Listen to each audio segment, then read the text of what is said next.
안녕하세요. 세롬이입니다. 오늘은 탁구의 올바른 용어에 대해서 살펴보도록 하겠습니다. 탁구 용어를 정확하게 알면 탁구 기술에 대해서 쉽게 이해할 수 있습니다. 탁구 용어의 기술에 대한 정의가 50% 이상이 있기 때문입니다. 탁구 용어를 살펴보기 전에 탁구가 어디에서 시작되는지를 살펴보도록 하겠습니다. 지금 보고 있는 화면은 대한탁구협회에서 캡처한 것인데 탁구는 영국에서 시작되었다고 보는 것이 타당하다고 합니다. 지금 보고 있는 화면은 스포츠정책과학원에서 발간한 체육지도자 훈련지도서 탁구편에서 캡처했는데 1922년에 영국에서 핑퐁협회와 테이블테니스협회가 결성되었고 영국, 오스트리아, 독일, 헝가리, 웨일즈 등의 유럽 국가에 의해서 1926년 1월에 베를린에서 국제탁구연맹이 창립되었습니다. 이처럼 탁구는 영국에서 탄생했기 때문에 용어 또한 영어일 수밖에 없습니다. 한국에서 탄생한 태권도 용어는 한국말일 수밖에 없는데 태권도를 배우는 외국인들도 한국말로 된 용어를 따라합니다. 탁구도 영어로 용어가 이루어졌기 때문에 이를 따라야 합니다. 물론 대한탁구협회에서 영어로 된 용어를 한국말로 번역을 해서 사용할 수 있지만 그렇다고 해도 영어를 사용할 때는 이를 정확하게 사용해야 합니다. 야구에서도 야구 용어를 제멋대로 사용하다가 네티즌들의 문제 제기를 받아주어서 올바른 용어를 사용하는 운동을 했고 지금은 정확한 용어를 아나운서, 해설자, 그리고 지도자들이 사용하고 있습니다. 탁구도 정확한 영어를 사용하면 용어에 포함된 기술을 바르게 이해할 수 있습니다.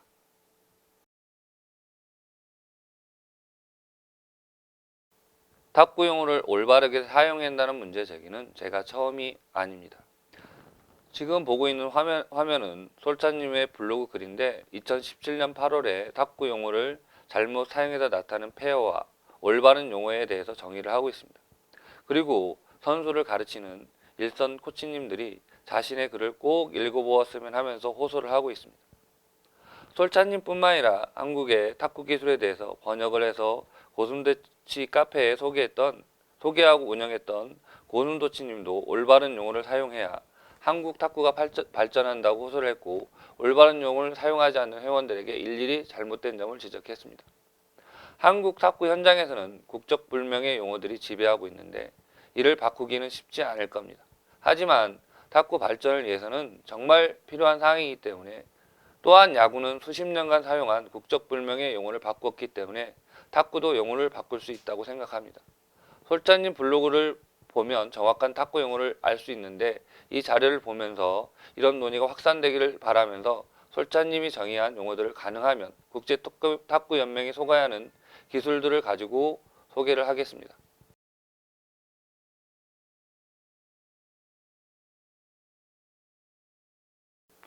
우리가 흔히 부르고 있는 포핸드롱이라는 용어는 없습니다. 솔찬님이 잘 설명해 주신 것처럼 포핸드롱이 아니고 포핸드 드라이브라고 불러야 합니다. 포핸드 드라이브는 포핸드 타법이 기준이 되는 샷으로 날아오는 공을 가능하면 똑바로 쳐서 앞으로 보내는 스트로크를 말합니다.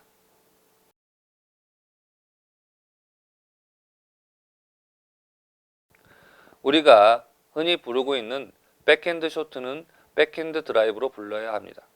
국제탁구연맹은 백핸드 드라이브를 백핸드 기본 타법이라고 정의를 하고 날아오는 공을 가능하면 똑바로 쳐서 앞으로 보내는 스트로크인데 다른 백핸드 탑스핀을 배우기 전에 꼭 익혀야 할 기술이라고 합니다.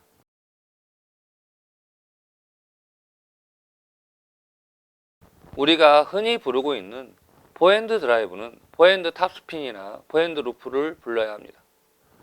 국제탁구연맹은 포핸드 탑스핀을 현대탁구에서 가장 많이 사용하는 기술로서 포핸드로 타격해서 탑스핀을 만들어주는 스트로크로 정의를 합니다.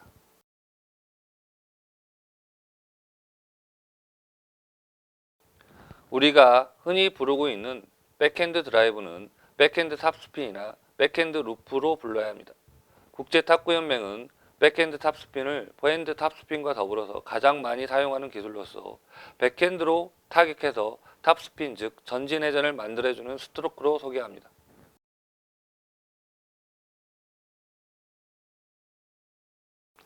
우리가 흔히 부르고 있는 포핸드 커트는 포핸드 푸시로 불러야 합니다.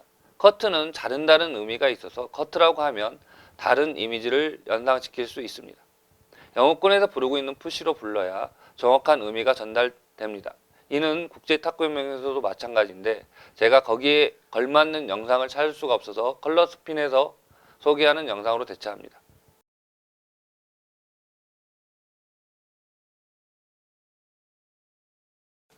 우리가 흔히 부르고 있는 백핸드 커트는 백핸드 푸시로 불러야 합니다.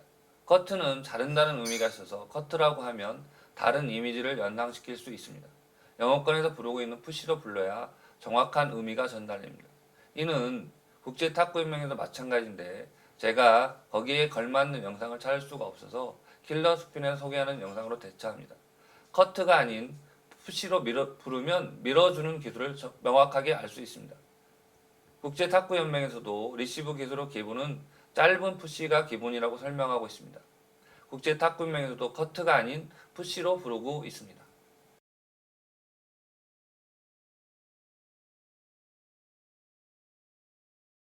우리가 흔히 부르고 있는 롱커트는 찹으로 불러야 합니다.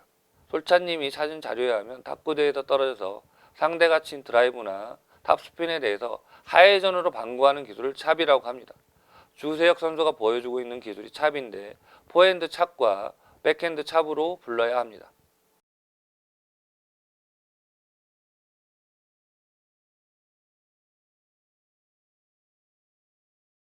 상대의 서비스나 푸시의 짧은 공을 탁구대에서 손목과 아랫팔을 이용해서 전진 회전으로 치는 기술을 플릭이나 플립이라고 합니다. 플릭도 포핸드 플릭과 백핸드 플릭으로 구분하는데 상대의 짧은 서비스나 짧은 공을 선제하기 위해서 하는 기술로서 손목을 최대한 이용해야 합니다. 물론 손목을 사용하는 데 있어서도 하체에서 만들어진 힘이 전달되어야 합니다. 백핸드 플릭에서 바나나처럼 휘어져가는 플릭을 치키타라고 부르는데 치키타는 미국 1위의 바나나를 유통하는 업체입니다. 그런데 백핸드 플릭을 해서 휘어져가는 것을 치키타라고 부르고 있습니다. 단순하게 백핸드 플릭으로 부르거나 백핸드 바나나 플릭으로 부르는 것이 좋다고 생각합니다.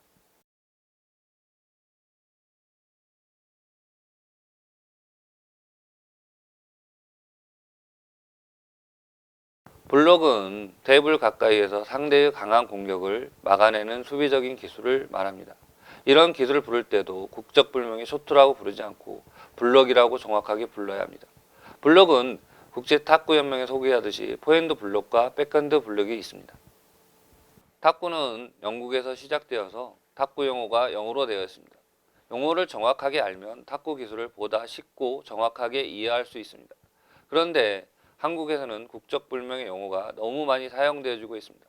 일본식 영어가 사용되어 있고 콩글리시 영어가 뒤섞여 사용되고 있습니다. 탁구 중계를 보다 보면 드라이브 스매시라는 용어도 들리고 플릭을 스냅 돌리라고 부릅니다. 이렇게 용어가 엉망이면 탁구 발전은 요원해집니다. 탁구뿐만 아니라 모든 스포츠 종목이 세계화되고 있고 탁구도 서로 교류해야 하는데 영어권 사용자들이 알아듣지 못하는 용어를 사용하면 국제적으로도 외톨이가 될 수밖에 없습니다. 탁구 용어는 매우 중요합니다. 야구에서는 네티즌들의 문제 제기를 받아들여서 해설자와 아나운서들이 올바른 용어를 사용하기 시작해서 많은 개선이 이루어졌습니다. 탁구도 해설하는 분들과 아나운서 그리고 탁구의 일선 지도자들이 올바른 용어를 먼저 사용해야 합니다. 그리고 대한탁구협회에서 정확한 용어를 사용해 줬으면 합니다. 용어는 사소한 문제가 아니고 용어에 탁구 기술이 다 설명되어 있습니다. 용어가 잘못 사용되어진다는 것은 탁구 기술이 정확하게 설명될 수 없다는 것을 의미합니다. 정확한 용어를 사용할 수 있도록 탁구인들이 모두 노력을 했으면 합니다.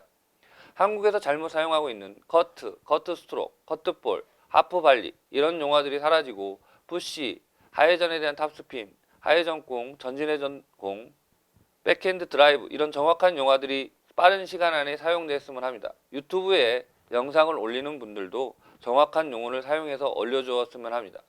마지막으로 제가 문제 제기를 하고 있지만 제가 설명한 내용이 틀릴 수 있습니다. 제가 설명한 내용 중에서 틀린 부분이 있으면 좋은 의견을 주셨으면 합니다.